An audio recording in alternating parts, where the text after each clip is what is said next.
El discurso escatológico.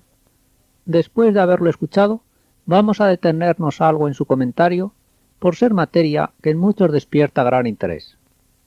Los apóstoles le preguntan a Jesús dos cosas. ¿Cuándo será la destrucción de Jerusalén que acababa de anunciar? ¿Y cuándo será su venida al fin del mundo? Ambas cosas las creían inmediatas. Por eso Jesús, en su respuesta, les advierte. Primero, que antes pasará tiempo. Segundo, no les dice cuánto tiempo, sino lo que sucederá. Y lo que sucederá hasta su venida gloriosa son las persecuciones de la Iglesia, aun por la propia familia y los falsos profetas, que siempre los hay. Jesús primero ha dicho a los apóstoles que tardará tiempo en llegar el fin. Luego, antes de hablarles del fin del mundo, les habla de la destrucción de Jerusalén. Da dos señales, la abominación desoladora del profeta Daniel en el lugar santo y que será sitiada por los soldados. ¿Qué señales fueron esas? ¿Las conocieron los cristianos? Daniel habla de la abominación desoladora 3 veces. Una profetiza la persecución y profanación del templo el año 167 a.C. por Antíoco Epifanes, que hizo erigir en él una estatua a Júpiter. Otra vez, en su famosa profecía de las 70 semanas de años, cuando dice será destruida Jerusalén. Una tercera vez habla Daniel de la abominación desoladora, refiriéndose a la anterior. Esa ha de ser la citada por Jesús. La primera profanación de Antíoco sería figura de esta, como él lo es del anticristo. ¿En qué consistió esa abominación desoladora que predijo Jesús? Cuenta el historiador Josefo que el año 69, por luchas entre los judíos, los fanáticos celotes o sicarios cometieron atroces crímenes, entre ellos la degollación de 8.500 hombres en el templo. Por otra parte, los judíos se habían sublevado contra Roma el año 66. Desde el 67, las legiones romanas fueron reconquistando Palestina con sus estandartes paganos.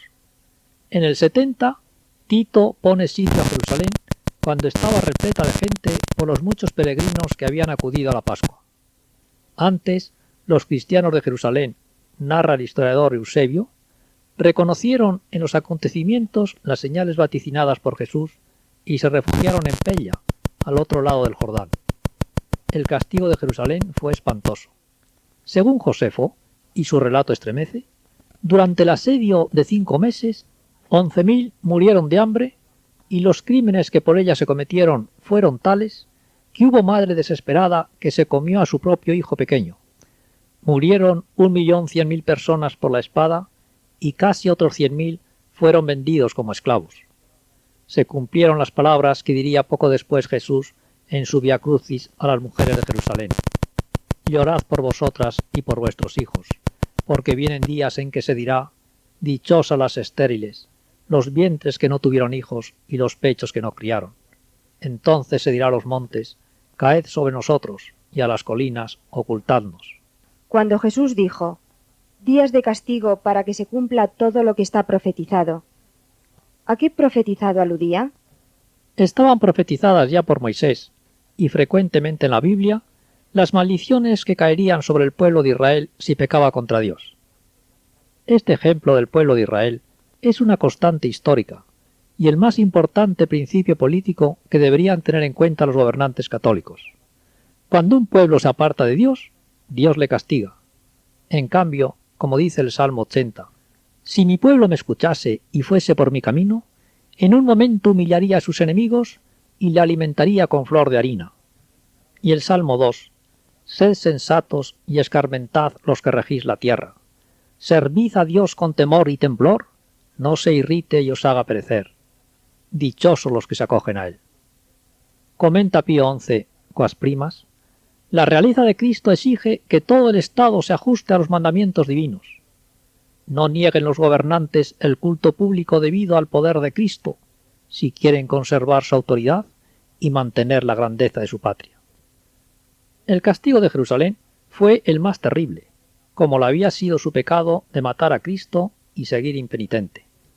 Y el pecado de los pueblos católicos, cuando se apartan de Dios, es mayor que el de otros pueblos, pues tenemos más responsabilidad por haber recibido mucho más de Dios y ser magníficas sus promesas si vamos por sus caminos. ¿Cuándo será el fin del mundo? ¿Qué otros textos de la Biblia nos hablan de él? A esa pregunta contestó en parte Jesús. Ni los ángeles ni el Hijo saben el día. Primero, que no lo sepan los ángeles indica que no será por una causa natural, por ejemplo, un choque con un cometa, pues los ángeles conocen las leyes naturales y sabrían cuándo por ellas se destruiría la tierra. Esto indica que tampoco los sabios lo preverán y les cogerá de improviso. Como un ladrón, dice San Pedro, 2 3:10. El Hijo, como Dios, ciertamente sabe el día y la hora. También como hombre debe saberlo, por la ciencia infusa, infundida en su inteligencia humana por ser Rey y Juez universal y por su visión beatífica con la que ve en Dios todas las cosas. En consecuencia, ha de entenderse que no lo sabía en el sentido que no lo sabía como maestro, para decirlo, o en el sentido hebreo de no saber, que equivale a que no dependía de él, sino del Padre.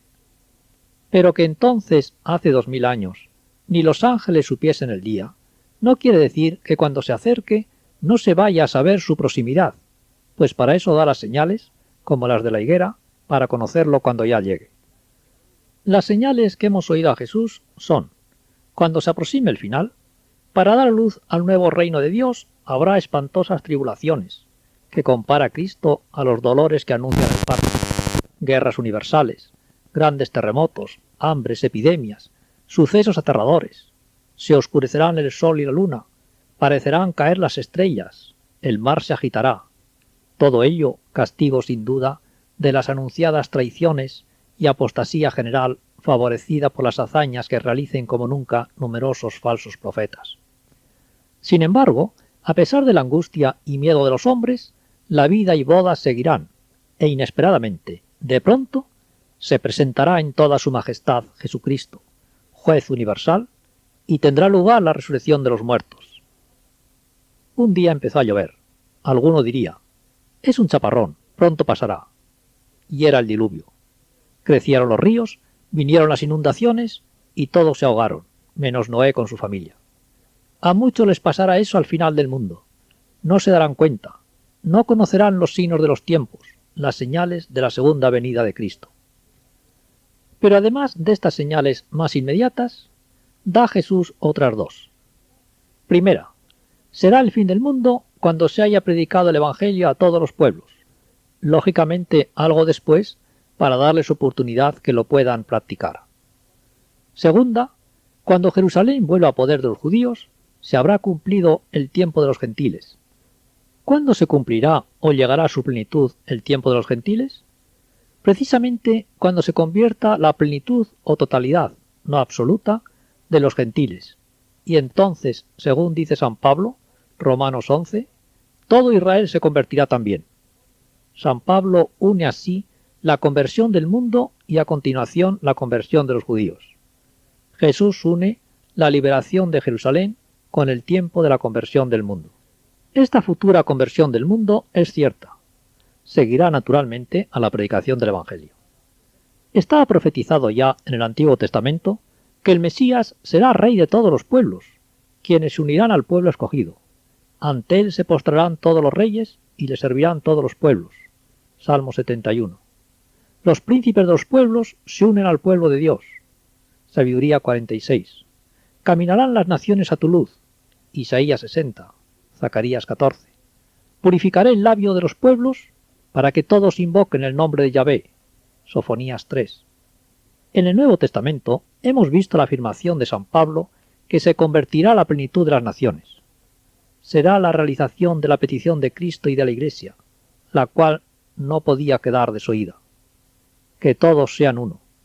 Venga a nosotros tu reino, donde pedimos la conversión del mundo, como enseña el Catecismo de San Pío V. Y el anuncio se hará un solo rebaño con un solo pastor.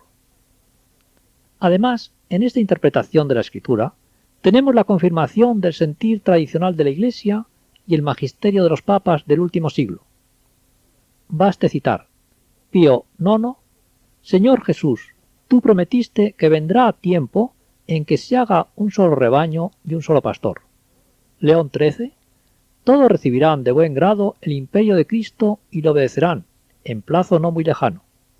San Pío X, este triunfo de Dios sobre la sociedad universal, que llegará, consiste en el retorno de los hombres a Dios por Cristo y a Cristo por la Iglesia. Benedicto XV, la soberanía de Jesucristo será reconocida por todos. Pío XI, aquella hermosa promesa de Cristo, se hará un solo rebaño, se ha de lograr. Pío XII, Dios, no lo dudéis, ha marcado el tiempo en que vendrán a la Iglesia innumerables entendimientos y corazones. Ese día debe llegar y llegará. La restauración del reino de Cristo por María no podrá dejar de realizarse.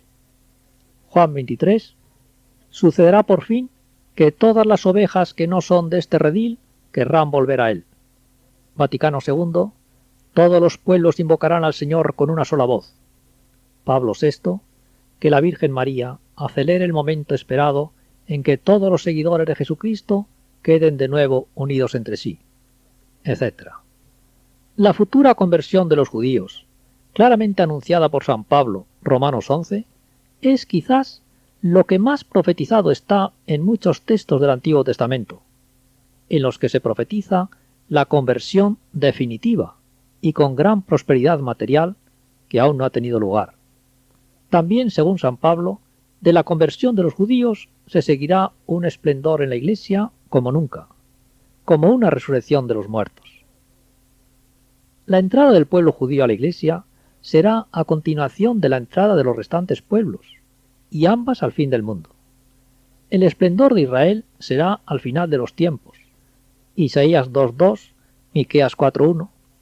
El profeta Ezequiel habla de que el día de Yahvé, 39.8, cuando reúna a su pueblo disperso entre las naciones y le reconocerá para siempre, 35.29, las naciones conocerán a Dios a costa de la derrota de Gog ante Israel, y eso será los últimos días, 38.16.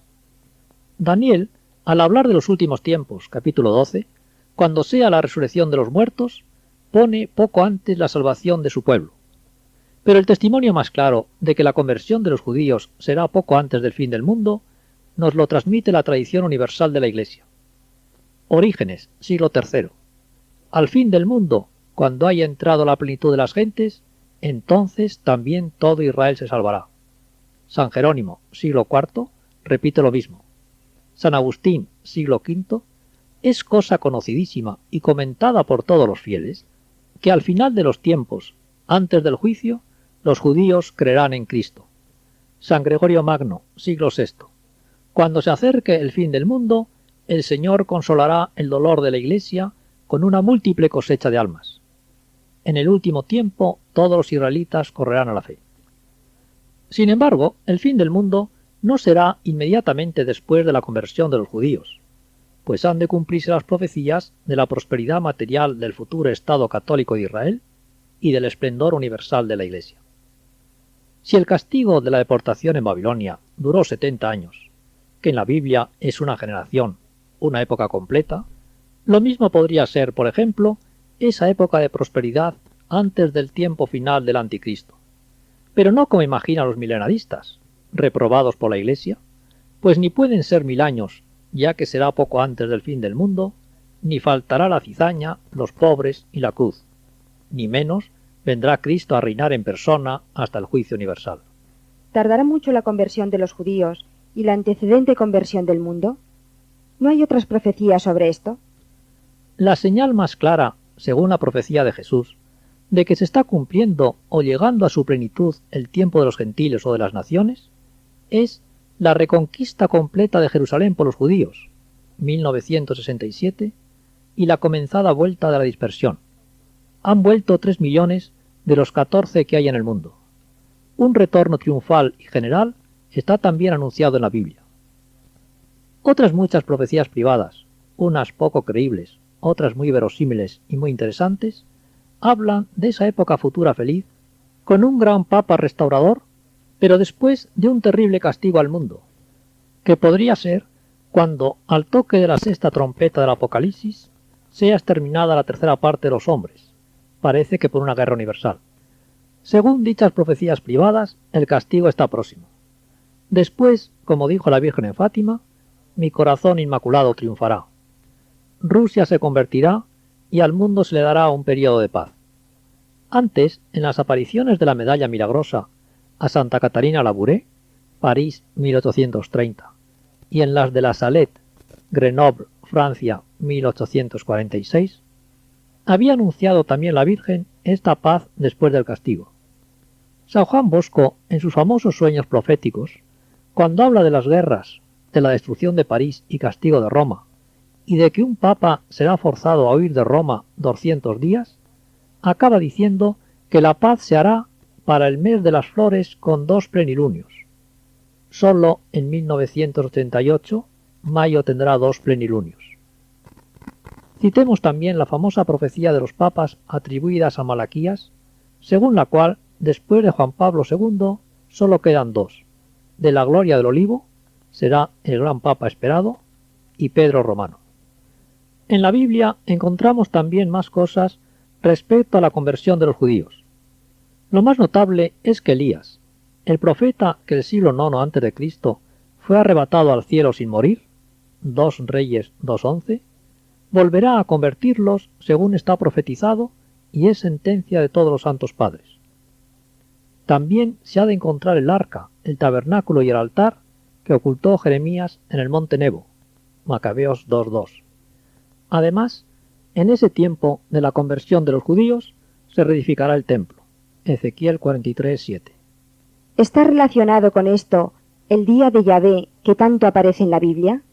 La Biblia constantemente nos repite, sobre todo por los profetas, que la prevaricación del pueblo reclama de Dios un castigo colectivo.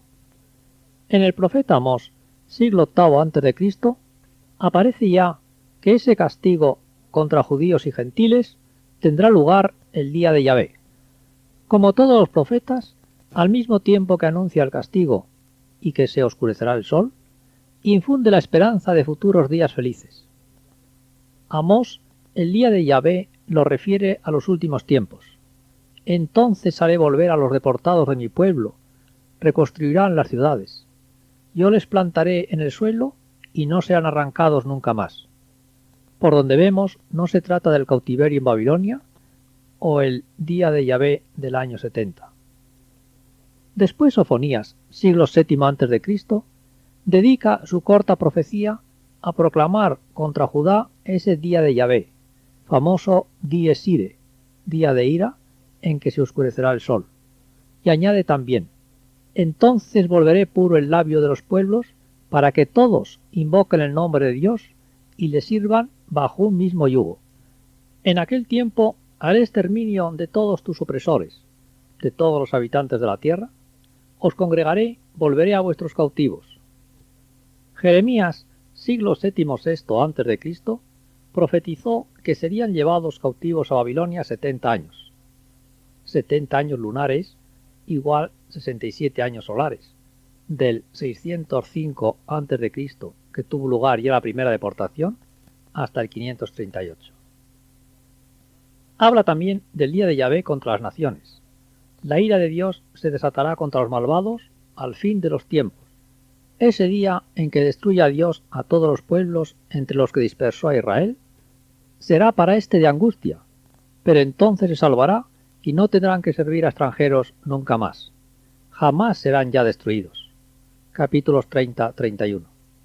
Volverán los cautivos de todos los países y no temerán ni se angustiarán.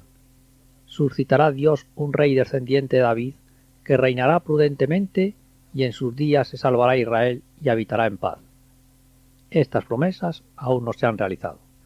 Ezequiel, sucesor de Jeremías, profetizó en Babilonia. Habla del retorno de la cautividad con más prosperidad que nunca, para no ser ya oprimidos por los extranjeros, y convertidos a Dios para siempre.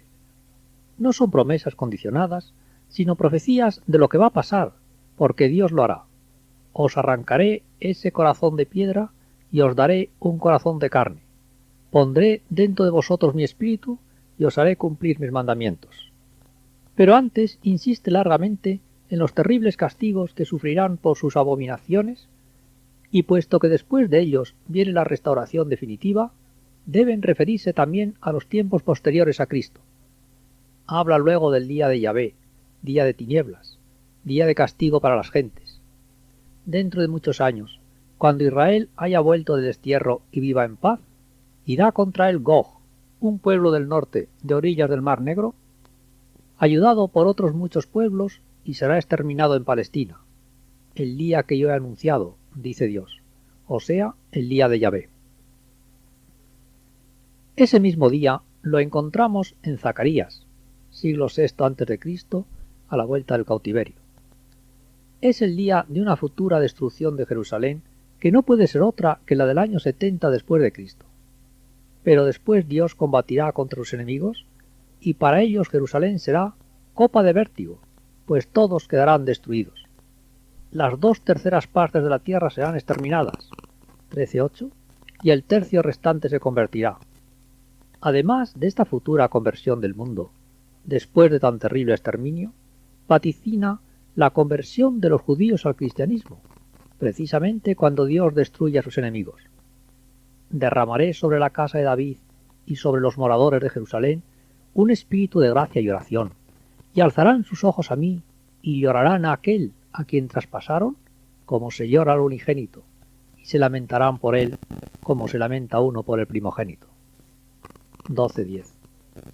Isaías II, o Deutero Isaías, siglo VI a.C., pues Jerusalén ha sido ya tomada y deportado el pueblo, al hablar del castigo a Babilonia, pasa al día de Yahvé, figura del cual sería la destrucción de Babilonia, en que Dios castigará al mundo por sus crímenes, hará de la tierra un desierto, exterminará a los pecadores, el sol se oscurecerá y la luna y las estrellas no darán luz, se estremecerán los cielos y temblará la tierra, los hombres serán más escasos que el oro fino.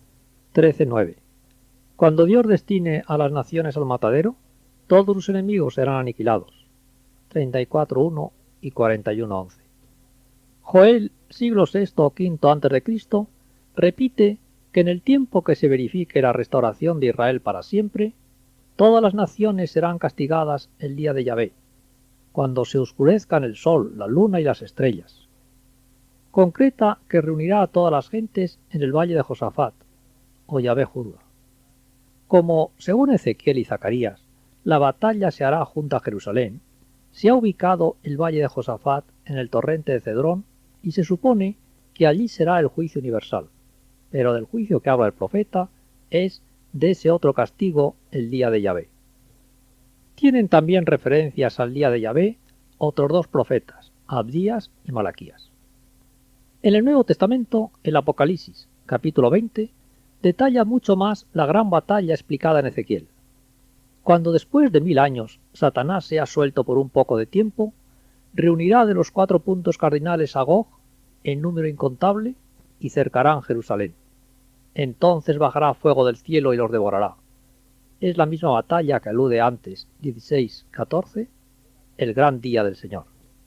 Vemos así que el día de Yahvé, día de castigo, se realiza en el castigo de la primera y segunda cautividad de los judíos, pero principalmente se refiere al castigo y triunfo de Dios sobre toda la tierra, con la conversión universal.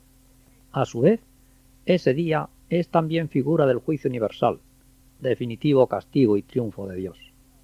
Según todo eso, lo podemos resumir así.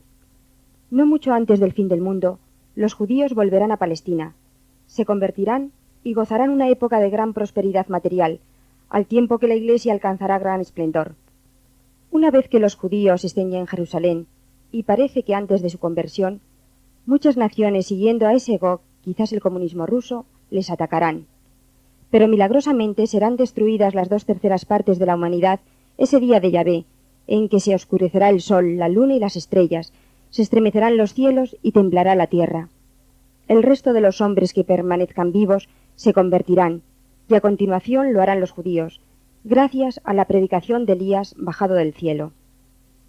Este conjunto de sucesos, o fin de los tiempos, hay ya señales dadas por la Biblia, de que ha comenzado. ¿No es así? La primera señal, la vuelta de los judíos a Palestina, ya ha comenzado, como hemos dicho. Ya han formado un estado independiente y Jerusalén ya ha dejado de estar en poder de los no judíos. Otras señales extrabíblicas Son muchas profecías, no sin autoridad, como la de Fátima, que anuncia un castigo seguido de la paz y conversión de Rusia comunista, y la de San Juan Bosco, con la paz para el año 1988 después del castigo. También la de San Malaquías, según la cual quedan solo 2 papas, etc. Y vemos coincidencias como la extensión del comunismo, la relajación religiosa, los desórdenes y tensiones internacionales. Bien puede ser que a Satanás le hayan soltado ahora por poco tiempo.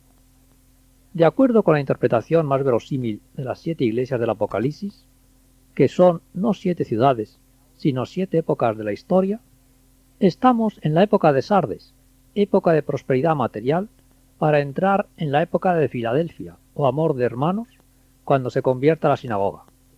Al final será la época de la Odisea o juicio de pueblos, época de la prueba final y de la parusía o venida de Jesucristo juez.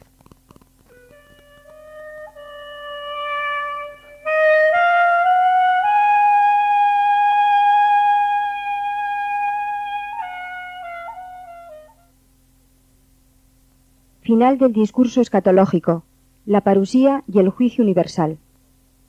Cuando venga el Hijo del Hombre en su gloria y todos los ángeles con él, se sentará sobre su trono de gloria y serán reunidas todas las gentes delante de él. Y él separará a unos de otros como el pastor separa las ovejas de los cabritos. Colocará las ovejas a su derecha y los cabritos a su izquierda. Entonces dirá el rey a los de su derecha: Venid, benditos de mi Padre, tomad posesión del reino preparado para vosotros desde el principio del mundo. Porque tuve hambre y me disteis de comer. Tuve sed y me disteis de beber. Fui peregrino y me hospedasteis. Y estaba desnudo y me vestisteis. Enfermo y me visitasteis. En la cárcel y vinisteis a verme. Le responderán los justos: Señor, ¿cuándo te vimos con hambre y te dimos de comer? Con sed y te dimos de beber. ¿Cuándo te vimos peregrino y te recibimos? ¿O desnudo y te vestimos? ¿Cuándo te vimos enfermo o en la cárcel y te visitamos? El rey les contestará: En verdad os digo, lo que hicisteis con uno de estos mis hermanos más pequeños, a mí me lo hicisteis. Entonces dirá también a los de su izquierda: Apartaos de mí, malditos, al fuego eterno preparado para el diablo y sus ángeles. Porque tuve hambre y no me disteis de comer. Tuve sed y no me disteis de beber. Fui peregrino y no me hospedasteis. Y estaba desnudo y no me vestisteis. Enfermo y en la cárcel y no me visitasteis. Te responderán también estos: Señor, ¿cuándo te vimos con hambre o con sed, peregrino o desnudo, enfermo o en la cárcel y no te socorrimos? Y él les contestará: En verdad os digo, lo que no hicisteis a uno de estos pequeños, dejasteis de hacérmelo a mí.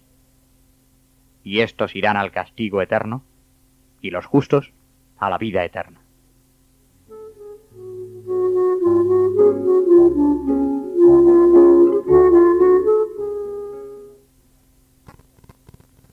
Parusía significa en griego venida. Se usaba para designar la visita oficial del emperador de Roma y ahora se aplica a la segunda venida de Cristo. Al venir inesperadamente, como un relámpago, en la majestad de su gloria sobre las nubes del cielo, rodeado de sus ángeles y de todos sus santos, destruirá con el esplendor de su llegada y el soplo de su boca al anticristo, el hombre impío, el hijo de la perdición, que se rebelará contra Dios y todo lo que tenga carácter religioso, hasta poner su sede en el templo de Dios y presentarse como Dios. Segunda Tesalonicenses 2:8. También San Juan alude al anticristo como a cosa sabida, aunque antes vendrán muchos figuras de él. Primera Juan 2:18, 4:3. Igualmente parece se refiere a él el Apocalipsis 13:11, 16:13, 20:10, etc. El libro de Daniel anuncia ya al anticristo. En 3 visiones, capítulos 7, 8 y 11, describe sucesos históricos con tales pormenores y lenguaje que se ve están escritos después de ocurridos, y se refieren a Antíoco Epifanes, el gran perseguidor de los judíos. En el capítulo 7 describe a sus antecesores y a él que durará un tiempo de tiempos y medio tiempo, 3 años y medio lo que reinó, hasta la venida del Hijo del Hombre para juzgar al mundo, texto que Cristo ante Caifás atribuyó a su segunda venida, con lo cual indica ya al anticristo y que Antíoco es figura suya. En los capítulos 8 y 11, de manera parecida, describe los antecesores y sucesores de Antíoco, y hace a este figura del anticristo al añadir en el capítulo 8 que la visión es del fin de los tiempos y que el dominio del anticristo será hasta 2300 tardes y mañanas. Habla de una tercera campaña contra Egipto, 1140, totalmente desconocida en la historia, que será al fin de los tiempos, y entonces será el tiempo de la mayor angustia. Entonces se salvarán los del pueblo judío escritos en el libro, es decir, se convertirán los judíos, y será la resurrección de los muertos. ¿Cuándo será? Sella el libro hasta el tiempo del fin. Muchos lo leerán y entenderán. Por tanto, se responde a la pregunta, pero en clave. Después del cese del sacrificio perpetuo y de que venga la abominación desoladora, habrá 1290 días. Bienaventurado el que llegue a 1335 días. El único sentido de relatar como profecía los hechos de Antíoco ya sucedidos es porque sea imagen del anticristo, con su impiedad, sus triunfos y derrotas y su duración. ¿Cómo interpretar las 2300 tardes y mañanas y los 1290 y 1335 días? La interpretación no es fácil. Para quien se interese por ella, podemos proponer esta. Primero, Antíoco profanó el templo el año 168 a.C. Si sumamos a este año 2300 tardes y mañanas, igual 3 años y medio, nos da el año 164 a.C., año en que murió. Y también, si al año 168 a.C. le sumamos 2300 años lunares, según el cómputo de entonces, igual 2230 años solares nuestros, nos da el año 2062, que sería el año de la muerte del anticristo. Segundo, desde que cesa el sacrificio perpetuo, con la muerte de Cristo el año 30, son necesarios para ser bienaventurados los judíos, o sea, para su conversión, 1335 días. 1290 más 45. Igual 290 más 1000 más 45. Los 290 años lunares o 281 años solares, desde el año 30, nos dan el año 311, año del edicto de tolerancia de Nicomedia, principio de los 1000 años en que Satanás ha sido encadenado para ser suelto otra vez por poco tiempo. Apocalipsis 22. Suponiendo como fecha más indicada para el fin de los 1000 años simbólicos no exactos, el año 946, en que se sellan los tratados al fin de la guerra por la ONU en la Conferencia de París, comenzando el gran poder del comunismo y la extensión en todo el mundo de la inmoralidad y religión, si añadimos a 1946 los 45 años lunares o 44 solares, nos dan el año 1990 para la conversión de los judíos. Tercero, también Daniel tiene, con el mismo fin, en el capítulo 10, la famosa profecía de las 70 semanas de años. El arcángel Gabriel responde a su extrañeza de que al retorno de los 70 años de cautiverio de Babilonia no se hayan cumplido las profecías de Jeremías de prosperidad. Es que éstas se cumplirán después del otro retorno dentro de las 70 semanas de años, a partir del edicto para la reconstrucción del templo, que fue dado el año 445 a.C. Profecía llena de contenido. Primera parte. 7 semanas hasta un ungido. Son 49 años lunares o 47 años solares. Año 445 a.C. más 47 años igual año 398 a.C. En ese año 398, un ungido fue Esdras, que volvió a Jerusalén con plenos poderes para su reconstrucción. Segunda parte. 62 semanas más hasta que sea muerto el ungido o Mesías. 7 más 62, 69 semanas. Pero la semana ya comenzada se considera cumplida, Luego son 70 semanas de años, 490 años lunares, igual 475 años solares, que añadidos al año inicial 445 a.C., año del edicto para la reconstrucción del templo, nos dan el año 30 en que fue muerto Cristo. Tercera parte. En la última semana destruirá la ciudad y el santuario un jefe de un pueblo que vendrá. Fue el año 70.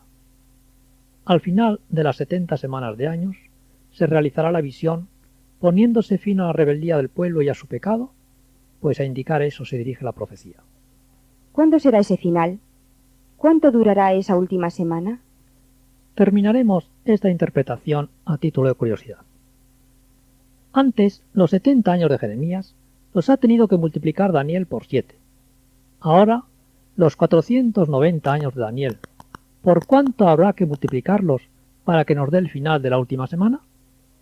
El texto hebreo de la profecía tiene 80 palabras, y dando a cada una el valor de 7 años lunares, como han propuesto eminentes especialistas, salen resultados asombrosos.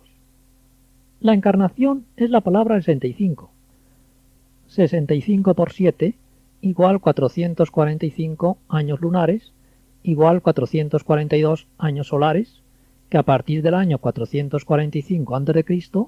nos dan el año quinto a.C. para su nacimiento.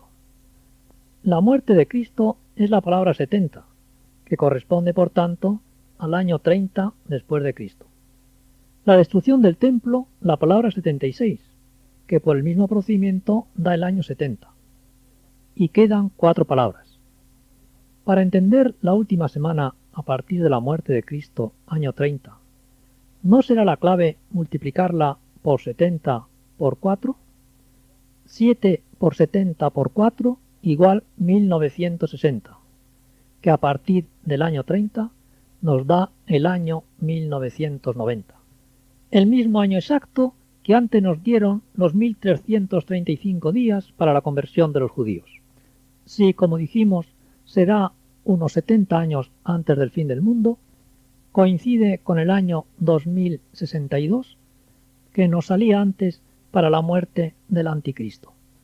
El estudio más documentado sobre la profecía de San Malaquías acerca de los papas, del padre Igartua, propone también el año 2035 como comienzo del reinado del último papa.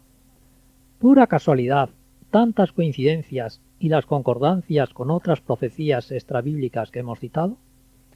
La época anterior a la conversión del mundo puede ser figura del final por sus rasgos comunes. Al venir Jesucristo a la tierra, se habrá pasado ya la época de fervor religioso. No encontrará apenas fe en los hombres. Lucas 18:8, Mateo 24:11, 2 Tesalonicenses 2:3. Tiempo también de angustia y guerras. No morirán los que entonces vivan, como enseña San Pablo.